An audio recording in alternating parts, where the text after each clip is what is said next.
I was just fooling around the other day, and I really did discover some things that I was doing wrong left-handed when I made the previous video, and I couldn't get my arm angle up.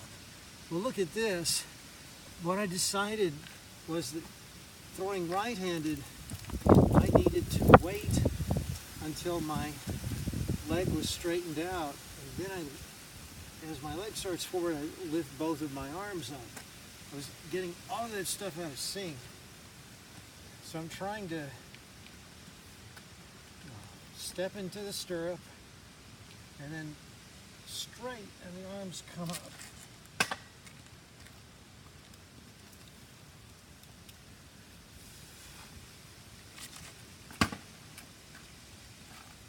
I can do that right-handed, but left-handed I was getting all fouled up.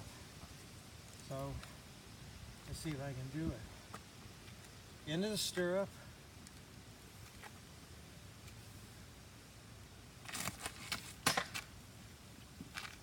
It's not bad for a first attempt in a few minutes.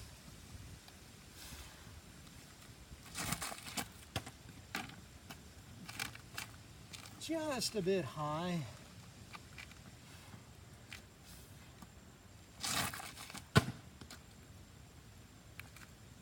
I think I'm letting my arm leak out back a little bit far.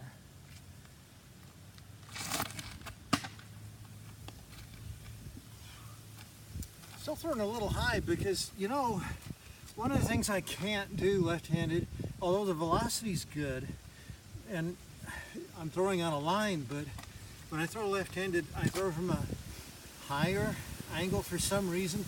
I was throwing down here when I was trying to throw from up here the other day. Well, now I'm throwing from up here. I'm having trouble finding that 930 angle.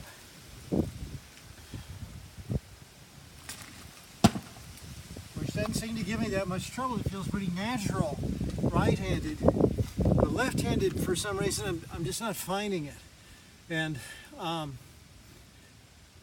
you know, it's not surprising I'm not left-handed, but I think if I kept poking around long enough from the right side, and that's really why I'm making this little video, if you notice what you're doing from your good side so that you can consciously, objectively point to the steps of your windup, then you can turn around and teach your other side.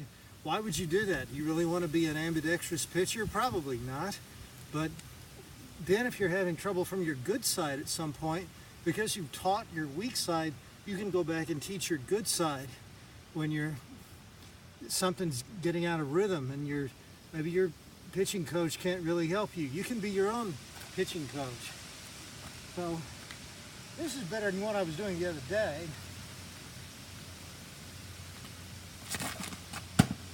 Hey, that one, maybe I should stop throwing right-handed. Actually, I'm a little bit old to begin throwing from either side. But that was good velocity. I think I've basically covered the stuff that I wanted to on this one. The camera hasn't blown over yet.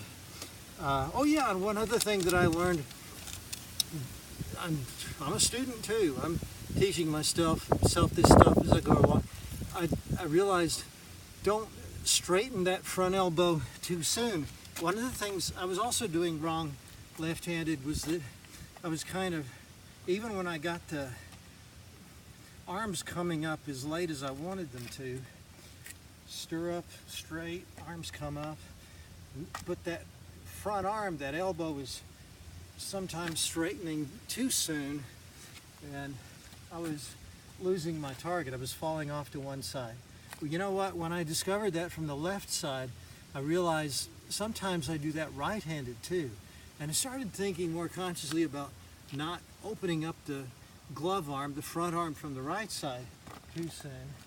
And I discovered that I actually was throwing better with that little tweak included. Now there, I'm almost throwing sidearm, and I can do that right-handed.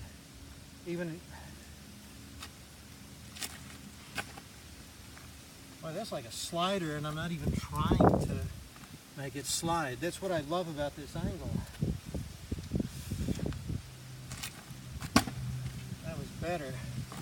But that third one, that was the one where I kept my arm closed the best. So from messing around with my left side, I was able to school my right side on something that I think I was getting a little bit wrong and I didn't even realize it. So that's kind of cool. This is a way, toying with this ambidexterity is a good way to learn to be your own coach.